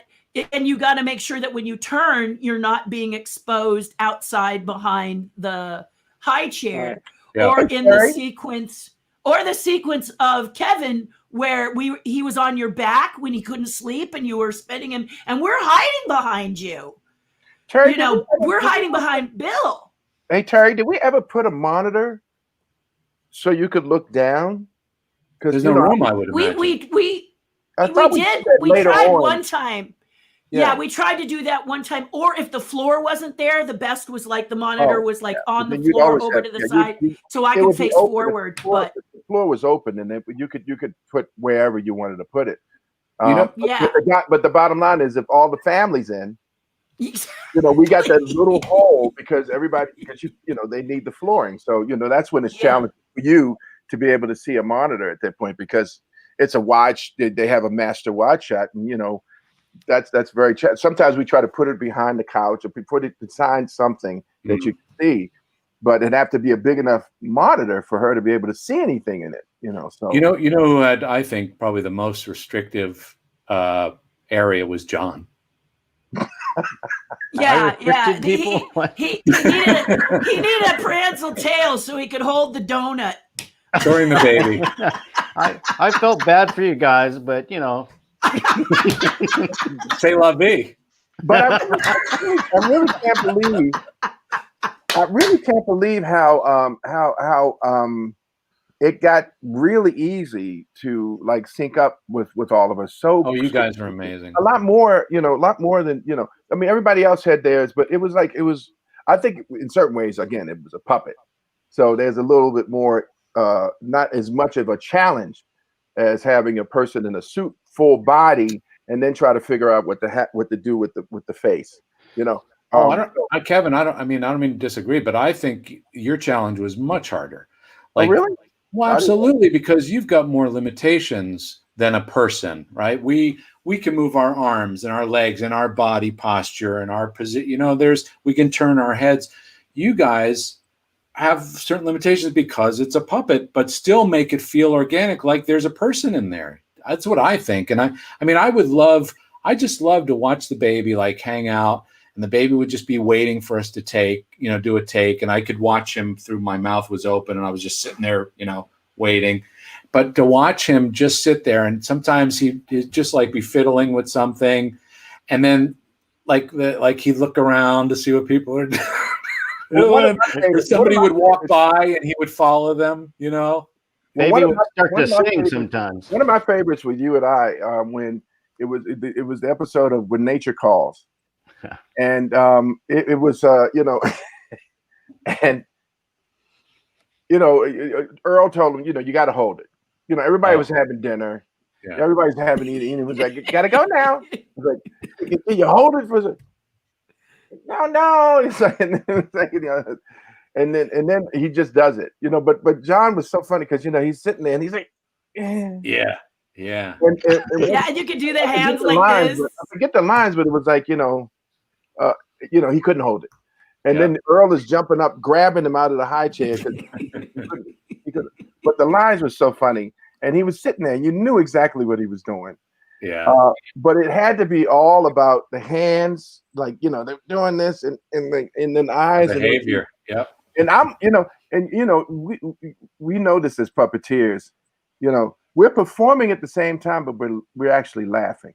Yeah. Gene, it's the funniest thing.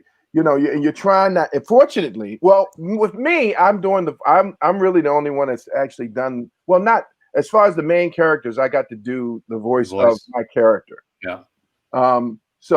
But I still had to loop it for some reason. I don't know if it's an LA thing or something.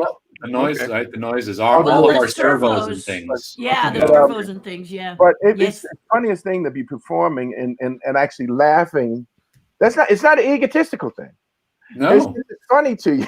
Yeah, we already know you're performing it. That it's really you're seeing it and it's working, and you're becoming a viewer at the same time you're performing. Right. Yeah. Yeah. And that was one of those moments. It's just me, but I thought Baby was actually a creature that they found for the show. Oh, really? You thought it was real? Yeah. Huh. Well, see, you learned I found out something. in season 3. I found out. They actually Finally. found something that big. Even like coming to visit the set and everything, you still thought he was real. That's wow. Well, because he never left. He never left the chair. You know. Well, We rarely did. Gene had that experience as far as coming to the set. It's really interesting. We haven't talked about all the shows that were shooting at the same time that we were doing Dinosaurs. That's right. And they would come in and like saying, "Oh my God." You know, we had a different world across the street. We had Evening Shade up the street. We had Seinfeld. You know, Roseanne. Larry Sanders. American Gladiators. They would come in and say, "Oh my God!" Yeah. You know, it was really fun to see their eyes watching. You know, the show. I think Tambor did a voice because he came over to visit. Really? And was enjoying watching it, and they were like, "Hey, would you do the?" You know, like people started just coming, and they wanted to see what this thing was. It was crazy. Well, it was fun because it was so different from everything else that was going on. Yeah. You know, hey John, didn't you have like a car confrontation with I did somebody from a different world? Well, there were no stop signs on the lot. Right. So if you didn't want to stop, you could just keep going. And I guess I did. And the guy from a different world, the sergeant, we hit each other. Oh my God. I didn't remember that. Oh, I didn't know that. Yeah, he's in Ma Rainey's Black Bottom. He's okay. Black Bottom. Yeah. Which one? The piano player? Yes. Piano player? Yes. Oh, I thought. Yeah. Okay. I hit him.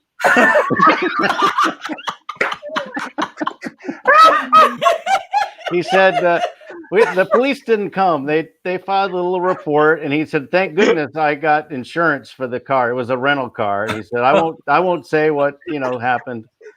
Then there was a guy that was acting like a lawyer. Did you see him? He was always at the commissary, and he had a little briefcase, and he had this little. He's black, and he had this little Afro toupee. No. On the top of his head, and he would walk around with this really, really, really, really small, tight suit, and he would go and try to act like he's lawyers from for the Well, who was he? You would always see him in the commissary. You know, I really would. I would have loved to try to get him on the show, but we'd have to make him look like a dinosaur or something. Yeah, Evening Shade or a caveman.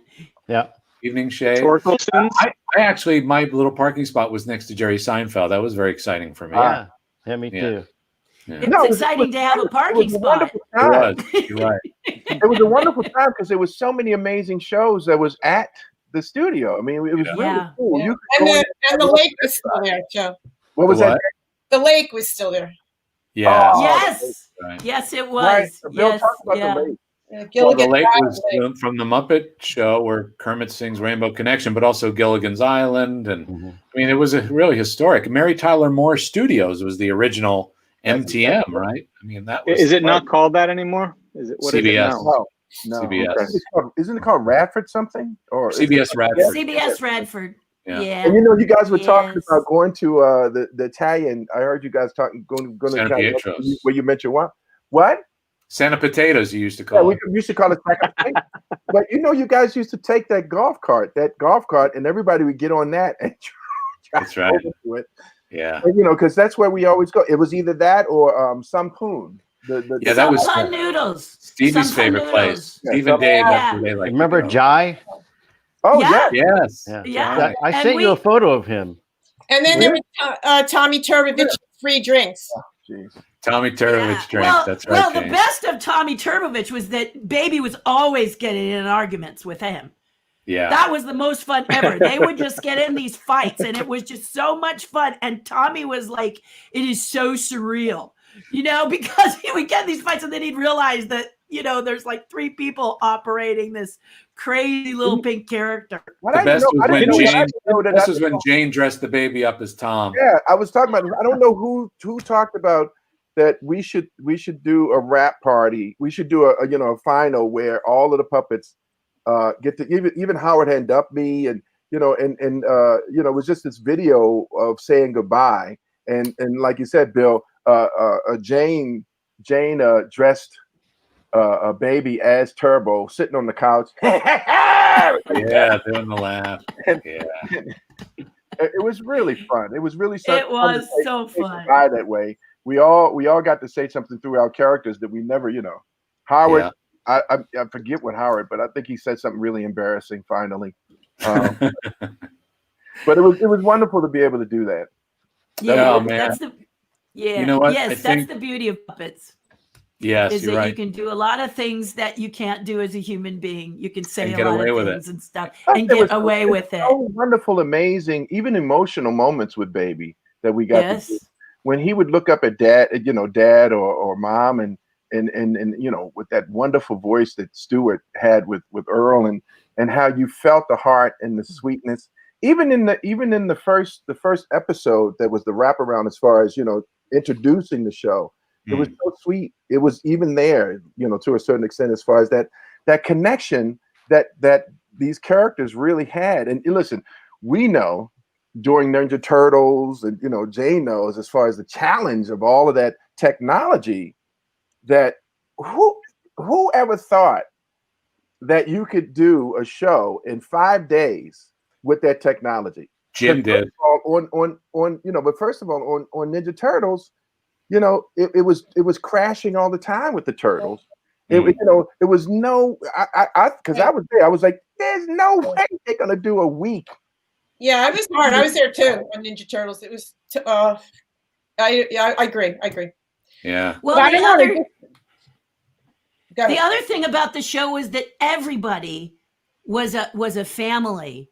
I mean, I know Leaf was teasing about Kirk Thatcher, but the point is that everybody, I didn't hear about that. Yeah, everybody was a family. Jane would come to my rescue, and John Criswell, anytime there was a problem, he seemed to just appear out of nowhere. Everybody supported each other if you know, whatever it took. And it was a big group, from ADs to PAs to everybody.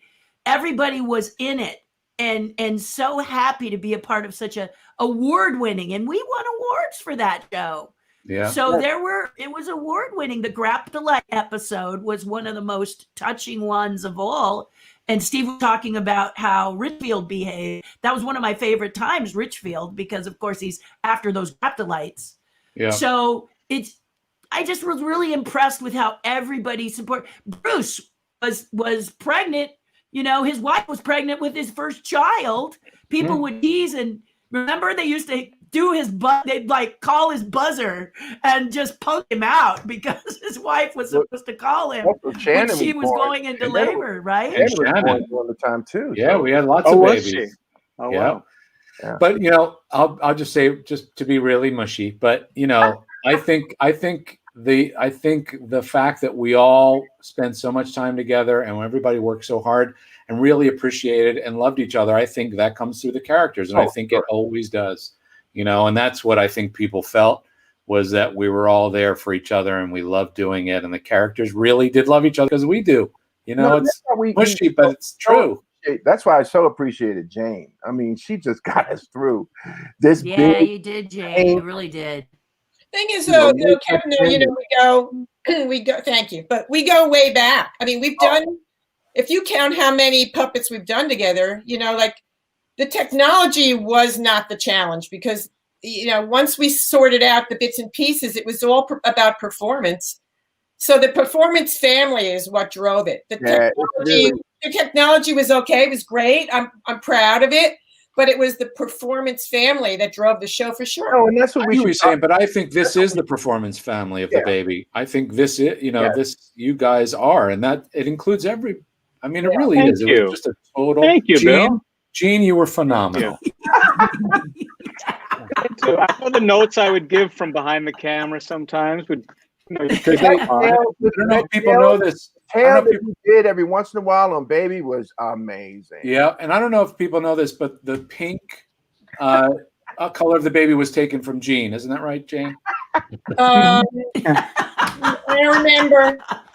You know what's interesting? I want to get back to what Jane was saying. It's interesting what she's saying, because, you know, the audience needs to know our relationship with all these shows that we've done, it transpires into every single show that we do. We're talking about Dinosaurs now. And so what Jane is talking about is how we come together, like in all of these, we become a family with whatever show we do and whatever character we do. And this is just what people should understand, that we're so humble about, is that we've got to do this so many years that when we get on another show, another show, it's a new development. Yeah. But that family is still there to Yeah. come together and really get it done, and get it done in a wonderful way. Yeah, it's all layered on top of other experience. Right. It's like chapters of the same book, really. You know. Yeah. Exactly. But what was nice was, Bill, you were like a new chapter. You and Bruce. Oh, I was brand Julie, spanking Ann, new. Terry, like, Oh yeah, Bill. you know what I mean? It was new, but you just fit, so, it was just part of the layering, Well, yeah, a lot of us were all young and new and coming into this. This was like our first big gig, and I was surprised. I mean, that, we had these kind of veteran builders and people who've been doing this. I was just enamored and amazed by all of this stuff. I was just like along for the ride. I was like, okay, but also I'll show up. But also, Bill, did you see how we are? Yeah. We welcome anybody. Yeah. If you are there, you're there for a reason, and we're all ready to have a good time. Right. I'm gonna say, somebody says, "Do the baby." I'm the baby. Gotta love me. There you go. I'm sorry to put that, Kev. I had one. Kevin, wait, it's amazing how one more, Kev. One more. Huh? One more. I heard. Can you see it? Oh, sorry. One more. Oh, hey, what's up? Hey, Kambasa. Hey, what's up? Everybody all right? I hope you are. Leave me alone. Sorry, Jane. What were you saying, Jane? I was just going to say, Kevin, isn't it amazing how different Elmo and the baby were? Even with that kind of tone of voice, the young, they were not alike. Well, we talked about this on the anniversary, in the 30th anniversary. I talked about this with Michael, because Michael Jacobs, who helped create the show, he said, "Come in my office," and he said, "Do baby." I'm the baby. Gotta love me. Do Elmo. Hi, how are you? It's so nice to see you. He said, "Okay, it's different. Get out." It's just interesting to me how different. Yeah. Considering the overlap, just like really different. Yeah. And a lot of it came from your intention and your tone, not the physical stuff. It's the attitude. It's the attitude. The baby. So different. I wasn't supposed to do the baby. Yeah. Brian had me come out and do. I performed Ethel, and I performed Richfield, and everybody was playing with the baby, and he, so he said, "Try it on." And what I got from the family is that the baby looks at his family like he loves them, but they're a bunch of idiots. He's just a bunch of idiots. Yeah. And so I started saying with the baby, "Stupid, stupid, stupid," and then that was it. And so that's the personality, and that's what makes him different from Elmo. Elmo loves everybody. Yeah. Well, the baby was a lot smarter. Baby, stupid, you're stupid. Ah. Do you guys remember that the original? You now. So it's like. The original script didn't have baby in it as much. The first episode, it was just him being born. Right. And I don't know how many days we were into the 5-day shoot. I think 9 days when when we said, okay, we got to shoot the baby. We got to shoot him now. So we just did all these one takes where he pops out of the egg. Oh my goodness! Everything when he falls down on the floor. There was no time to rehearse it. We just did it. And James, those the beginnings were those mechanics that were just we stopped using those. Because they just were too mechanical. Everything was like too, and we it was trial and error.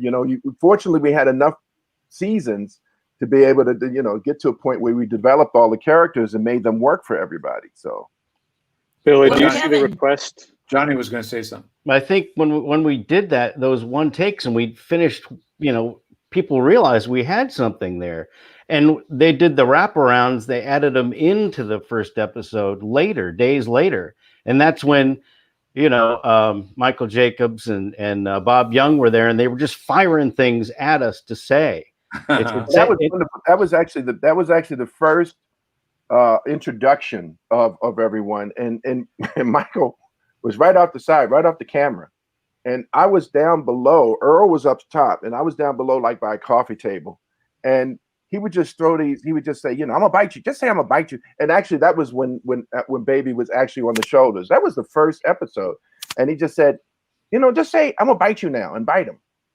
And that's where it came from. He just kept throwing those ideas to us, and it was wonderful. It was wonderful, because he got it. We got what he wanted to do, and it was so much fun to do that because it was a wraparound to try to introduce everybody to the first episode.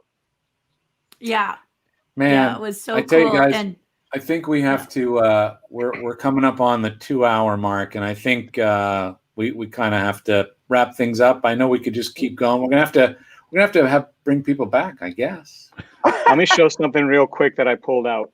When the show, hey, oh boy, it would fit right in with the rest of the show. But at the end, Terry made these special gifts for people, and I have Billy's. She made these watches. And I have an image of it. Here we go, so you can see. She made those. Remember? Wow, they were wonderful. They were just amazing. Yeah.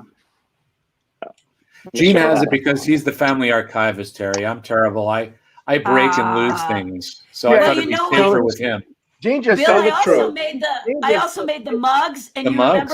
remember people came from other sets and stole them from all of us. Yes, my mug broke. They stole them all, and I'm like, well, I guess that's flattering, but I would have liked the people to have their mugs. I know, mine Tell broke. the truth. This is what really happened. Terry said, "Billy here," and he's looking at the watch right on the set, and I'm just standing behind him. He goes, "Bye, Terry. Love you. Bye, bye, Gene." He just tossed it back to me. Poor Bill. I caught it, fortunately. I caught it. We didn't even get to talk about the earthquakes that would happen when we were shooting. Oh my God. There's so many things. There are so many. How about how they had to redo the whole set because it had wire So the chicken wire.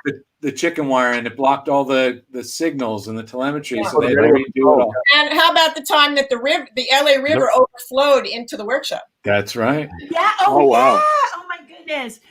And I was going to say thank you, Kevin, for going in and auditioning for that voice, because they were really leaning to that Roger Rabbit character, and that guy was nuts. Oh, he was so bizarre and crazy and scary. And then all of a sudden they go, "Kevin's the baby." I'm like, oh, thank God. I don't remember. I just remember just doing it and not even thinking about the voice because everybody was already, being cast for it, and then they had to do it. So that he came in and jumped on the desk. He jumps on the desk and he goes, "Okay, I'm ready." And he's like throwing things, and you're like, "Okay, no, please." So I was so happy when they said it was going to be you. I really was happy. Well, again, we had some great voice actors on that shows. Yeah, we did. And a lot of them came down because they come down once and then they loved it so much. Like Enkin, he wouldn't even leave. You'd go, "Okay, Stuart, we're done." And he'd go, "Really?" Yeah, we loved it there. It was such a different set. Everybody, such a different, environment that you don't get to see every day. So it was we had a great time, but the challenges of it was fun too. Yeah. All right, people, we gotta wrap up. Thank love you, you all. Thank you. Oh, this is so great. Thanks for doing this with us. Thank you, Johnny. Thank you, Terry, Kev. Bald guy from Florida. Thank you. Yay! I love to see you guys. Love to see you, Terry. Bye, all right, I'm gonna bye, Jenny. Thank you. Bye, Bill. Bye, Kevy. Bye, Kevy. Levy. Bye, Calvin. Bye, Calvin. Bye, Johnny. John. Bye. Johnny. Jane. We can never say to each other. We can never say to each other, "Oh, we're going to make this an hour. We'll keep each group to like 20 minutes, 25 minutes." I'm exhausted after the first segment. Too many people. Thank you for holding that together, the first segment. But I was just holding it together. I don't know. I was just as much as you could.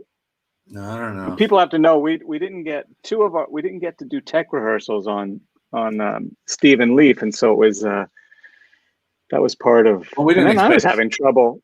We didn't expect Leaf to be in a car, right? And then Steve's his whole unit power shut down where he was working, and had to deal with that, and ended up on his phone, so we couldn't. It was just really hard to hear.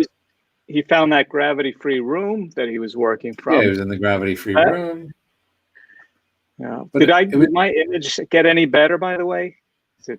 Well, now, for example, there's a delay a little bit. It goes in and out, comes back and forth. What the heck? It's just what it is. I don't know.